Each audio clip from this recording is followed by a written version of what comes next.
Stretávajme sa, vyjadrujme náš nesúhlas s korupciou na Slovensku. Podpíšte petíciu proti korupcii.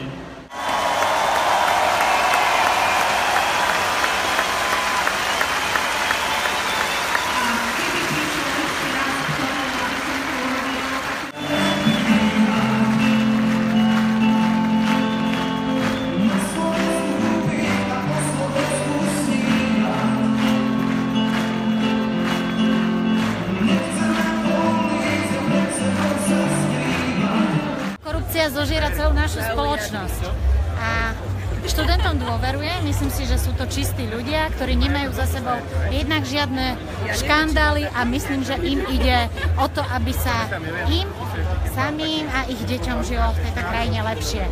Slovensko je nádherná krajina a teraz stredoškoláci aj vysokoškoláci ju budú mať v rukách. Veľmi im v tom fandím a preto je dôležité byť na týchto pochodoch, zúčastňovať sa aj akýmkoľvek spôsobom ich podporovať. Obligátna otázka, ktorú som kladol každému. Prečo si prišiel v tento krásny, tak povediac letný deň aj so svojím Milančikom, pozerám? Sem. Chcel som zvýšiť počet účastníkov, keby sa to počítalo na nohy, aby boli ešte ďalšie 4 k tomu, čo bude zverejnené v médiách. V poriadku, takže ty si tu za 6 nôh. Ja som priniesol 6 nôh, presne. Prečo si priniesol tento krásny deň 6 nôh? Lebo je mi veľmi sympatické, že vzniká takáto občianska iniciatíva, hoci teda stretol som jedného strážcu zákona, celého v čiernom, tak ako ja, len on nemal takýto nápis na tričku, ale namiesto nápisu mal taký veľký samopal a nápis polícia.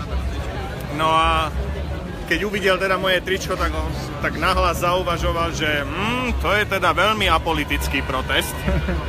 Tak mu hovorím, že čo sa staráte, pán policajt? A on, že čo sa starám, no to je moja vec. Takže toto je náš prvý zážitok z dnešného pochodu, ale myslím si, že aj väčšina policajtov, keby mohla vyjadriť svoj názor, tak by sa pridala tiež skôr na stranu tých, ktorí organizujú tento pochod. A čo by si odkázal tým, ktorí hovoria, že takéto protesty nemajú zmysel, že prečo tu vlastne sme? Videli sme zo pár takých komentárov, že radšej máme ísť domov a podobne. Čo by si takýmto ľuďom povedal? Že pôjdeme domov, ale až po proteste. Ďakujem ti veľmi pekne.